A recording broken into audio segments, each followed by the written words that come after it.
In the quiet suburbs of Michigan, the Lisbon sisters, Therese, Mary, Bonnie, Lux, and Cecilia, lived a life shrouded in mystery. Even among their peers, they were ethereal, like creatures from another world. But everything changes one fateful spring. Cecilia, the youngest at just 13, attempts to take her own life.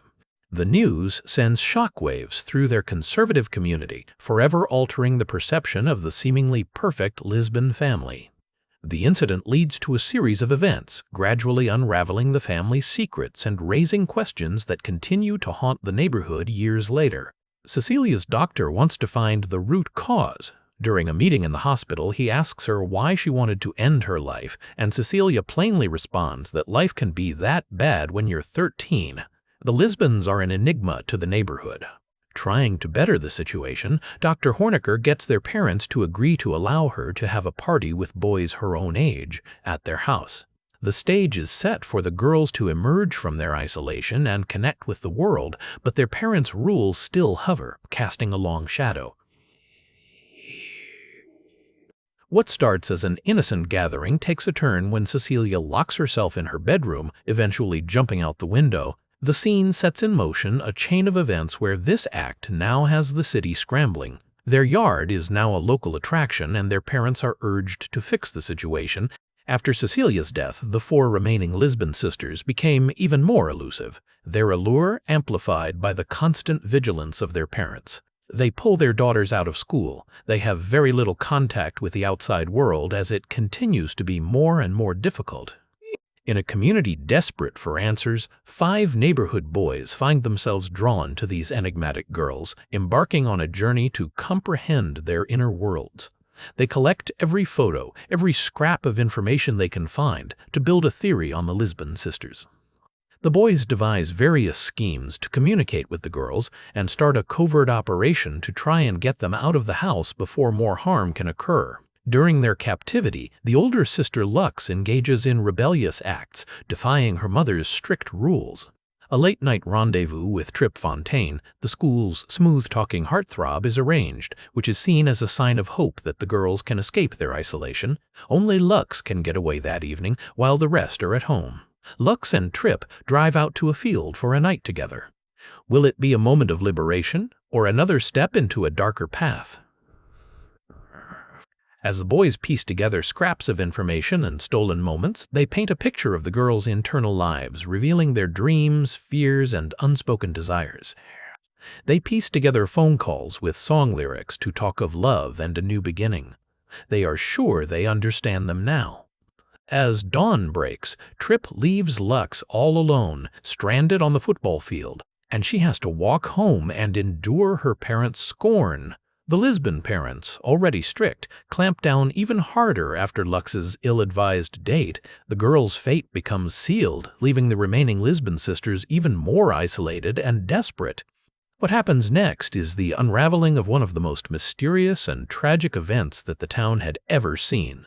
This is a mystery that you won't soon forget. As the days dwindle, the Lisbon sisters remain an enigma, shyly navigating the school hallways while inciting a quiet frenzy of speculation among the boys. Mary brushes past Chase, a new boy trying to make an introduction. Even Mary, though flattered, wants him to keep his distance. Despite their attempts to fit in, we see them cloistered in bathroom stalls, sharing secrets and smokes away from prying eyes. In an effort to foster dialogue about youth suicide rates, a school-wide assembly is held. Parents and students alike gather to hear the gravity of the situation. But soon, the weight of Cecilia's recent passing overshadows the intended message. Green pamphlets are handed out arming students with supposed knowledge of identifying those at risk, yet it feels like an intrusion into an already fragile environment rather than a comfort. The boys found the pamphlets amusing and started watching the Lisbon sister closer, W scrutinizing their every action for danger signs. WA, are their pupils dilated, or have they been losing interest in activities? Later, Chase approaches Mary. He, like the rest of the school, is interested in her, but Mary declines. She simply can't see anyone in that light, not yet. Drance Perch, the interested in the Lisbons, too. Trip Fontaine, the object of many girls' desires, decides he, too, is interested. After a particularly dull economics lesson, Trip finds Lux on the school lawn, a clear message she doesn't go to a lot of classes. He sits down next to her, and she actually smiles. She really laughs. Later, as the boys discuss Lux and Trip and whether or not she's happy, a few of them are confused by her response to Trip, while others express jealousy. She looked so pretty and happy. To everyone's surprise, Mr. Lisbon agrees to allow Lux to bring a date to the homecoming dance, provided 4 boys each take one of the Lisbon sisters as a group. Trip, fresh off his conquest, asks Lux directly. The day of the dance arrives. Each of the sisters, clad in identical dresses, comes downstairs in an image eerily similar to each other, and then gets piled into a car with the other Lisbon sisters. Once at the dance, everyone is a bit awkward, and the mood of the girls is decidedly gloomy. But the highlight of the night comes as Trip and Lux are announced as homecoming king and queen. The others do not approve. Now with their peers' spotlight, they retreat to the gymnasium shadows, sharing stolen kisses. Trip then promises to bring Lux home at 11, the same time as the other girls. After dark, they sneak out to the football field where Trip leaves Lux, alone, a cigarette burning in her trembling fingers. The Cadillac, transporting the other sisters, pulls into the Lisbon driveway near 10 p.m. Lux wasn't here. They go inside and find their mom reading beside their sleeping father, but the whereabouts of their sister remains a mystery. Back in the Lisbon house, Lux is alone and waiting for Trip to come back. What will happen? As Lux's taxi pulls away from the party, the haunting melody of "Hello, It's Me" sets the stage for the Lisbon sisters' tragic confinement, a stark contrast to the vibrant social life they once glimpsed. On the football field, Trip lies incapacitated as Lux walks home alone. This is the last time she sees him. Years later, Trip, now an inmate, reflects on their brief, intense connection. He admits he actually liked her and recalls, "At least I tasted it once." Driven to a breaking point by Lux's actions, Mr. and Mrs. Lisbon escalate their isolation by confining the girls to their home, removing them from school, and cutting them off from the world. The only connection to the outside comes in the form of teen magazines. With mounting pressure, Lux rebels again by taking random dates onto the rooftop for public displays of affection, witnessed by curious neighbors and the fascinated teenage boys across the street. This leads to a clash between Lux and her mother, escalating the tension within the Lisbon home, as Mrs. Lisbon finds Lux listening to rock music and demands that she burn her records immediately.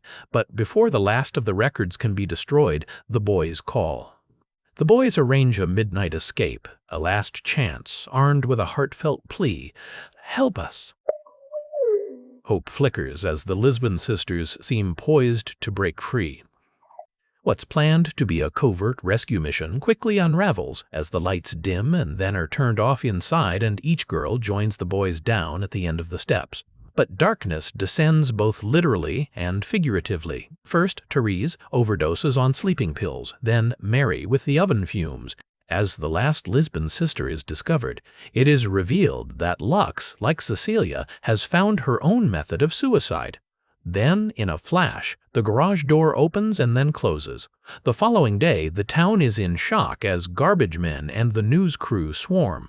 What's left of the Lisbon home, a hollowed and empty structure. The city cuts down the elm tree standing out front, a final act erasing every memory of the Lisbon girls from our narrator and his friends, forever haunted by the mystery of these suicides. The mystery has never been fully explained. In the absence of direct knowledge or answers, the men will remember the Lisbon girls for what little they left behind: personal ephemera, shared moments, and the haunting question, did they want to be saved or simply heard? Thanks for tuning in. Stay curious, stay awesome, and don't forget to hit that subscribe button for more amazing content.